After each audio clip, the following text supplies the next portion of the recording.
శ్రీమాత్రే నమ. జై గురు దత్తాత్రేయ నమ. ఈ వీడియోలో మనం ప్రస్తుతం గురువు యొక్క గమనంలో గురుగ్రహం నవంబర్ 12వ తారీఖు నుంచి అంటే 2025 నవంబర్ 12 నుంచి 11వ తారీఖు మార్చి 2026 వరకు కూడా గురుగ్రహం వక్రగమనం పొందడం జరుగుతూ ఉంది. అంటే గురువు మామూలు కన్నా వక్రగమనంలో ఉన్నప్పుడు అత్యంత శుభ ఫలితాలు ఇవ్వడం జరుగుతూ ఉంటుంది.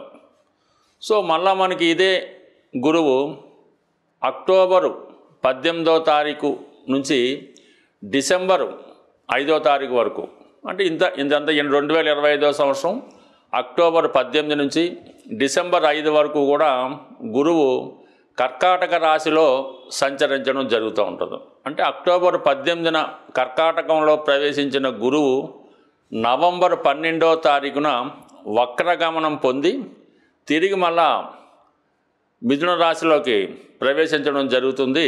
సుమారుగా ఒక 50 రోజుల పాటు ఈ గురువు కర్కాటక రాశిలో తన ఉచ్చక్షేత్రంలో అత్యంత బలవంతుడై సంచరించడం జరుగుతూ ఉంటుంది. అంటే మొత్తం మీద పునర్వసు నక్షత్రంలోనే ఇదంతా జరుగుతుంది. పునర్వసు నక్షత్రం 3 పాదాలు మిథున రాశి యందు, 1 పాదం కర్కాటక రాశి యందు సంచరించడం జరుగుతూ ఉంటుంది. ఈ కారణం వల్ల ఏంటంటే గురువు ఈ సమయంలో మీకు కర్కాటకంలో గురువు ఉచ్చ పొందడం జరుగుతూ ఉంటుంది.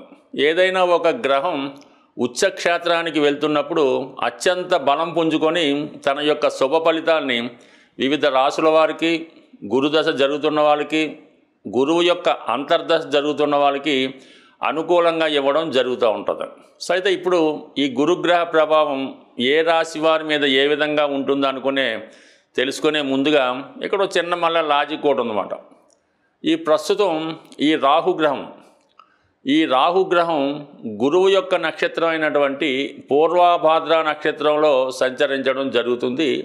ఇంచుమించుగా ప్రస్తుతం పూర్వభాద్ర నక్షత్రం మీద ఉంటూ నవంబర్ 23వ తారీఖు వరకు అంటే నవంబర్ 23, 2025 సంవత్సరం వరకు ఈ గురువు యొక్క మరొక నక్షత్రం పూర్వభాద్ర నక్షత్రం మీద సంచరించడం వల్ల ఆటోమేటిక్గా గురువు ఈ రాహు యొక్క ప్రభావానికి లోనవడం జరుగుతూ ఉంటుంది. సో రెండు కూడా ఈ విధంగా ఒక కోణ దృష్టి ఈ గురువు మరి ఈ రాహు మళ్ళీ ఏర్పడడం వల్ల గురువు రాహు యొక్క ప్రభావానికి లోనవడం వల్ల కొన్ని ఫలితాలు జాతకుడికి అనుకూలంగా ఇవ్వడం జరగదు. అయితే 1-2 సార్లు ప్రయత్నం చేయడం వల్ల జరుగుతూ ఉంటుంది. కొన్ని కార్యక్రమాల్లో అంటే రాహుకి అనుకూలంగా ఉన్నటువంటి కార్యక్రమాల్లో గురువు మనకి అనుకూల ఫలితాలు ఇవ్వడం జరుగుతూ ఉంటుంది. ఏదైనా గురువు ఒక భావంలో ఉన్న ఒక స్థానంలో ఉన్న ఆ భావాన్ని ఎక్స్పాండ్ చేయడం జరుగుతూ ఉంటుంది. ఆ భావాన్ని బాగా పెంచుతూ ఉంటాడు అనమాట. అంటే ధనస్థానంలో ఉంటే బాగా ధనవంతుని చేస్తాడు, సంతాన స్థానంలో ఉంటే ఎక్కువ సంతానాన్ని ఇస్తూ ఉంటాడు. సేమ్ రాహు కూడా అదే పద్ధతి. రాహు కూడా ఏ భావంలో ఉన్నా ఆ భావాన్ని తన యొక్క పద్ధతిలో అంటే తనదైన మార్పు సృష్టించే విధంగా పెంచుతూ ఉంటాడు. ఏదైనా ఒక అనెతికల్ ఉందనుకోండి, ఏదైనా ఒక అనెతికల్ అంటే మామూలుగా ఏదంటే ఒక చెడ్డ అలవాట్లు ఉంటే దాన్ని బాగా పెంచుతూ ఉంటాడు. ఒక వ్యభిచారం అవ్వచ్చు, ఒక స్మగ్లింగ్ అవ్వచ్చు, ఇవన్నీ కూడా రాహు యొక్క లక్షణాలు. రాహు ఏదైనా ఒక విషయాన్ని విపరీతంగా పెంచి మళ్ళీ సడన్గా దానివల్ల డౌన్ఫాల్ ఇస్తూ ఉంటాడు. సో ఇప్పుడు ఈ రాహు నవంబర్ 23 వరకు మనకి ఈ పూర్వభాద్ర నక్షత్రంలో సంచరించడం వల్ల గురువు అప్పటి వరకు కొన్ని మిశ్రమ ఫలితాలు ఇస్తూ, అందువల్ల ఏంటంటే ఏ రాశి వారికి ఏ విధమైనటువంటి ఫలితం రావడం జరుగుతుంటుందని తెలుసుకునే ప్రయత్నంలో గురువు యొక్క కారకత్వాలు అంటే గురువు శుభగ్రహం, అటు ధనకారకుడు అంటే 2వ స్థానానికి కుటుంబానికి, 5వ స్థానం సంతానానికి, జాతకుల్లో ఉన్నటువంటి తెలివితేటలకి, ఉన్నత విద్యకి, పూర్వపుణ్యానికి కారణమవుతుంటాడు. 11వ భావానికి అంటే ధన లాభానికి కారణమవుతుంటాడు. సో ఈ విధంగా గురువు తన కారకత్వాల ద్వారా తన ఉన్న స్థానాల ద్వారా జాతకుడికి శుభ ఫలితాలు ఇచ్చే ప్రయత్నం జరుగుతూ ఉంటుంది.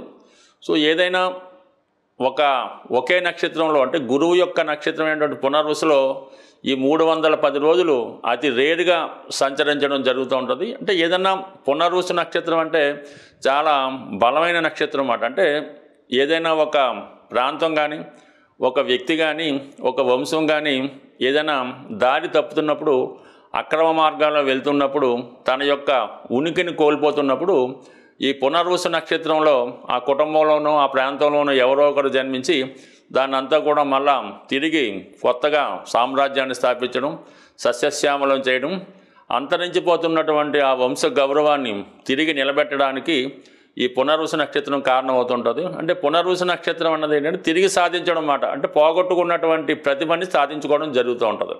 ఇప్పుడు ఎవరికైతే ఈ గురుగ్రహం అనుకూలంగా ఉంటుందో వాళ్ళు గతంలో ఏవైతే పోగొట్టుకున్నారో, దేనికోసం అయితే ప్రయత్నం చేస్తున్నారో అవన్నీ కూడా ఈ గురువు మనకి ఈ పునర్వసు నక్షత్రం మీద సంచరిస్తున్నటువంటి టైంలో ఎవరికి ఏ విధంగా లాభం పొందుతున్నది కొద్దిగా రాశుల వారిగా తెలుసుకునే ప్రయత్నం చేద్దాం.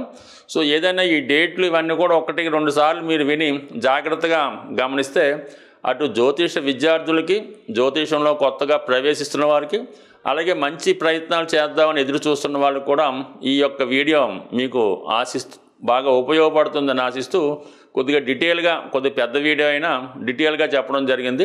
బట్ ఏదైనా శాస్త్రం మీద అభిమానం ఉన్న వాళ్ళకి, కొద్దిగా మైండ్ పెట్టి వింటున్న వాళ్ళకి ఇది ఖచ్చితంగా ఉపయోగపడుతుంది. ఈ వీడియోలో మనం తులారాశి వారికి గురువు పునర్వసు నక్షత్రంలో 310 రోజుల పాటు చేసే ప్రయాణంలో ఈ రాశి వారికి ఎటువంటి శుభ ఫలితాలు అందించబోతున్నాడు అన్న విషయాన్ని మనం పరిశీలించే ప్రయత్నం చేద్దాం.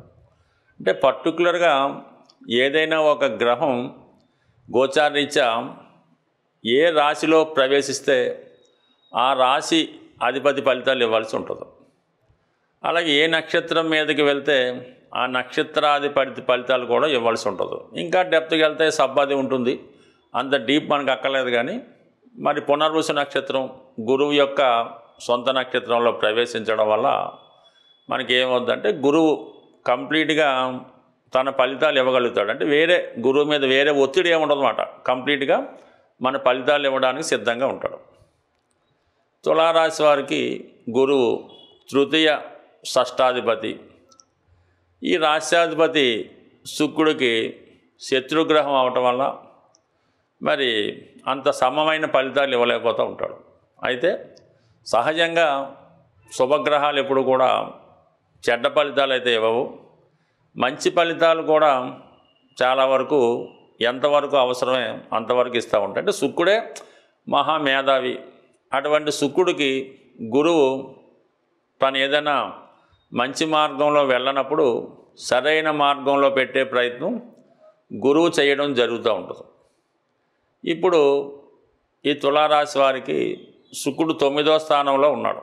అంటే 9వ స్థానం అన్నప్పుడు ఆటోమేటిక్గా ధర్మ త్రికోణాన్ని యాక్టివేట్ చేస్తాడు.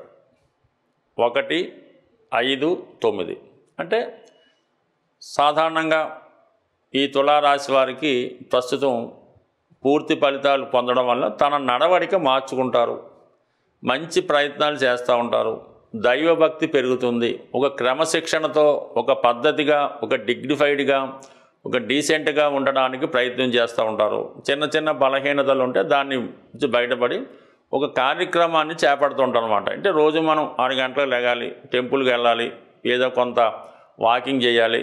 ఇవన్నీ కూడా కొంత పర్ఫెక్ట్గా టైం టు టైం పూర్తి చేస్తారు. ముఖ్యంగా ఆరోగ్యం మీద శ్రద్ధ పెడతారు, దైవభక్తి పెరుగుతూ ఉంటుంది. 5వ భావం యాక్టివేట్ అవ్వడం వల్ల పిల్లల యొక్క అభివృద్ధి మీకు సంతోషాన్ని కలిగిస్తూ ఉంటుంది. ఎస్పెషల్లీ మీలో ఉన్నటువంటి టాలెంట్కి, విద్వత్తుకి తగినటువంటి గుర్తింపు రావడం జరుగుతూ ఉంటుంది. ఈ సమయంలో మీరు ఏదన్నా ఒక ప్రాజెక్టు తయారు చేయాలన్నా, ఒక పుస్తకం రాయాలన్నా, మీలో ఉన్నటువంటి కళని రుజువు చేసుకోవాలన్నా ఇది అనుకూలమైనటువంటి సమయం. అంటే ఎక్కువగా ఈ తులారాశిలో అటు సినిమా రంగానికి, సెలబ్రిటీ రంగానికి ఎక్కువగా వాళ్ళు ప్రాధాన్యత ఇస్తూ ఉంటారు. అటువంటి వారికి ఒక మీరు ఫ్యాషన్ రంగంలో ఉన్నా, ఒక గోల్డ్ వర్క్స్లో ఉన్నా, సినిమా రంగంలో ఉన్నా, లేదంటే సాఫ్ట్వేరు, ఫైనాన్సు, ఆటోమొబైల్ ఏ రంగంలో ఉన్నవారికైనా వారిని వారు కొత్తగా ప్రజెంట్ చేసుకుంటారు. అలాగే వారిని వారు చాలా వరకు ఇంప్రూవ్మెంట్ అవ్వడం కూడా జరుగుతూ ఉంటుంది. అలాగే మరి విదేశ ప్రయత్నాలు కంపల్సరీగా ఈ సమయంలో అటు ఏ వృత్తిలో అయినా ఆ వృత్తిరీత్యా విదేశ వ్యవహారాలు, విదేశ ప్రయత్నాలు కలిసి వస్తాయి. ఎస్పెషల్లీ పుణ్యక్షేత్రాలు దర్శించాలి అనుకుంటే వారికి ఇది చాలా కలిసి వచ్చే సమయం. ఎంత దూరంలో ఉన్నదైనా, ఎంత గొప్ప పుణ్యక్షేత్రమైనా దాన్ని సందర్శించాలని మీ ఆశయం నెరవేరుతుంది. మీరు దర్శించే పుణ్యక్షేత్రంలో కూడా చాలా అనుకూలంగా మీకు అన్ని రకాలుగా మీరు హ్యాపీగానే ఆ యాత్ర దిగ్విజయంగా పూర్తి చేయగలుగుతారు. ఎస్పెషల్లీ ఉన్నత విద్యా అవకాశాలు కూడా ఈ సమయంలో రావడం జరుగుతుంది. దీని అంతటికీ మించి ఈ రాశి వారికి అక్టోబర్ 18 టు డిసెంబర్ 5 మధ్యలో గురువు కర్కాటక రాశిలో ప్రవేశిస్తూ ఉన్నాడు. అంటే దశమ స్థానంలోకి ప్రవేశించడం వల్ల అది చంద్రుడి యొక్క రాశి, గురువు ప్రవేశిస్తున్నాడు, పైపెచ్చి వక్రగమనంలో ఉన్నాడు, ఇంకొకటి ఉచ్చ స్థాయిలో ఉన్నాడు. కంప్లీట్గా వృత్తిలో ఒక డబుల్ ప్రమోషన్ లాంటిది మీకు రావడం జరుగుతూ ఉంటుంది. మరి సినిమా పరిశ్రమలో ఉన్న వాళ్ళకైతే అత్యంత శుభ ఫలితం రావడం జరుగుతూ ఉంటుంది. వృత్తిలో మార్పుకి ఎవరైనా ప్రయత్నాలు చేస్తుంటే ఆ మార్పు మీకు అనుకూలంగా ఉంటుంది. చాలా మల్టిపుల్గా మీ యొక్క టాలెంట్ని రుజువు చేసుకోవడం జరుగుతూ ఉంటుంది. అంటే మీ యొక్క ప్రావీణ్యత, ఈ తెలివితేటలు ఒక 3 రకాలుగా మీరు దాన్ని రుజువు చేసుకోగలుగుతుంటారు. అంటే గతంలో ఈ ఎన్టీ రామారావు గారు ఆయనది కూడా తులాలగ్నం అవటం వల్ల ఒకేసారి ఒక 3 రకాల బాధ్యతలు వహిస్తూ ఉండేవారు. అంటే డైరెక్టర్ చేస్తూ ఉండేవారు, హీరో చేస్తూ ఉండేవారు, ఆఖరికి విలన్గా కూడా చేస్తుండేవారు. ఆ విధమైనటువంటి టాలెంటు ఎస్పెషల్లీ ఈ తులారాశి వారికి ఈ సమయంలో రాబోతుంది. ఏదైనా మీరు ఈ అక్టోబర్ 18 డిసెంబర్ 5 మధ్యలో ఎటువంటి గొప్ప ప్రాజెక్టు స్టార్ట్ చేసినా, ఒక రాజకీయ రంగ ప్రవేశం చేసినా, కొత్తగా పార్టీ పెట్టాలన్నా, కొత్తగా ఒక ఇండస్ట్రీ పెట్టాలన్నా కంప్లీట్గా మీకు సహకరించడం జరుగుతూ ఉంటుంది. ఏదైనా ఒక మంచి ప్రయత్నం మంచి సమయంలో ప్రారంభిస్తే అది కంప్లీట్గా సక్సెస్ అవుతూ ఉంటుంది. సో గురువు కంపల్సరీగా మీకు మరి ఈ దశమ స్థానంలోకి రావడం వల్ల 2, 6, 10 భావాలు యాక్టివేట్ చేయడం వల్ల వృత్తిలో ఇప్పటిదాకా మీరు చేరుకొని ఉన్నత స్థాయికి చేరుకోవడం జరుగుతూ ఉంటుంది. అయితే గురువు ఒక ఫలితాన్ని ఇస్తే దాన్ని మళ్ళీ వెనక్కి తీసుకోవడం ఉండదు, కంపల్సరీగా దాన్ని ఇంప్రూవ్మెంట్ అవుతూ ఉంటుంది. కాబట్టి రాబోయే సమయంలో మీ యొక్క హోదా, స్థాయి, స్టేటస్ పెరగబోతున్నాయి. అది మీరు సవ్యమైన మార్గంలో నిజాయితీగా కష్టపడి వెళ్తే 100% ఈ విషయాన్ని మీరు సాధించగలుగుతుంటారు. అయితే మీ జాతకంలో ఎటువంటి దోషాలు లేకుండా, ఎస్పెషల్లీ పితృదోషం కానీ మాతృదోషం కానీ లేకుండా కొన్ని యోగాలు జాతకంలో ఉన్నప్పుడు ఈ గోచారం కానీ దశలు కానీ పనిచేయవు. అటువంటి దుర్యోగాలు ఏమన్నా మీ జాతకంలో ఉంటే దాన్ని పరిశీలించి వాటిని మీరు నివృత్తి చేసుకుంటే ఇప్పుడు వచ్చినటువంటి ఈ గురు ఫలితం మీకు సంపూర్ణంగా మీరు పొందగలుగుతారు. ఏదైనా ఈ చెడ్డ యోగాలు దుర్యోగాలు ఉంటే మనం ఎంత కష్టపడ్డా ఆ ఫలితం పొందలేం. కాబట్టి ముందుగా మీ జాతకంలో ఉన్నటువంటి చెడు యోగాలను పరిష్కరించుకొని దానికి పరిహారం చేసుకుంటే మంచి యోగాలు అంటే గురువు లాంటి శుభగ్రహాలు ఇచ్చే ఫలితాలు పొందడం జరుగుతుంది. గురుగ్రహ అనుగ్రహం సంపాదించాలంటే మరి సాధారణంగా ఈ రాబోయే ఆశ్వీజ మాసం, ఈ కార్తీక మాసం, కొన్ని పండగలు వస్తుంటాయి కదా. కార్తీక మాసంలో ఎస్పెషల్లీ మీరు ఏదైనా ఒక శివమాల ధరించిన, వెంకటేశ్వర స్వామికి సంబంధించినటువంటి మాల ధరించిన, లేదంటే రేపు దసరాలో అమ్మవారికి సంబంధించిన సంకల్పం తీసుకొని మాల ధరించిన, లేదు అయ్యప్ప స్వామి దీక్ష తీసుకున్న, ఏదో ఒక దీక్ష మీరు అది 40 రోజులు, అర్ధమండలం, 8 రోజులు మీ యొక్క సంకల్పాన్ని బట్టి భగవంతుడు మీకు ఇచ్చిన అవకాశాన్ని బట్టి ఇటువంటి దీక్ష మీరు చేయడం వల్ల మీకు గురువు యొక్క అనుగ్రహం తొందరగా లభించే అవకాశం ఉంది. సాధారణంగా గురువు అటు మీ యొక్క కుల గురువును కానీ, ప్రస్తుతం మనకు ఉన్నటువంటి దత్తాత్రేయుడు, రాఘవేంద్ర స్వామి, సాయిబాబా వారు, అంటే ఎవరి నమ్మకం వాళ్ళది ఆ గురువుని సేవించడం, లేదు తల్లిదండ్రులను సేవించడం, విద్య నేర్పిన గురువును సేవించడం, దానివల్ల మీకు గురువు యొక్క అనుగ్రహం లభిస్తుంది. చాలా సింపుల్గా ఒక మంచి పసుపు కొమ్ము తీసుకొని అది మీరు వ్యాపారస్తులైతే మీరు క్యాష్ బాక్స్లో పెట్టుకోండి, అలాగే ఒక పసుపు కొమ్ము మీ పాకెట్లో పెట్టుకోండి, లేదంటే అది దండకి కట్టుకోవడం వల్ల కూడా, అంటే పసుపు కొమ్ము మీ దగ్గర ఉండడం వల్ల గురుగ్రహ అనుగ్రహం లభిస్తుంది.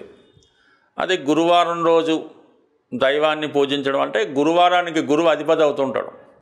ఆ గురువారం రోజు మీరు ఏ దైవాన్ని పూజించినా ఆ సంకల్పం మీకు రావడం జరుగుతూ ఉంటుంది. బట్ ఏదైనా గురువు యొక్క అనుగ్రహం పొందాలంటే ఎక్కువగా పసుపు వాడటం, పసుపు రంగు వస్త్రాలు ధరించడం, అలాగే పసుపుతో చేసినటువంటి వినాయకుడిని ప్రతిరోజు పూజించుకోవడం వల్ల కంప్లీట్గా మీకు గురువు యొక్క అనుగ్రహం లభిస్తూ ఉంటుంది. లేదు నవగ్రహాల్లో ఉన్నటువంటి గురువు యొక్క స్తోత్రాన్ని పారాయణం చేయడం వల్ల అనేక కారణాలు చాలా సింపుల్గా కూడా మీరు గురువు యొక్క అనుగ్రహం పొందవచ్చు.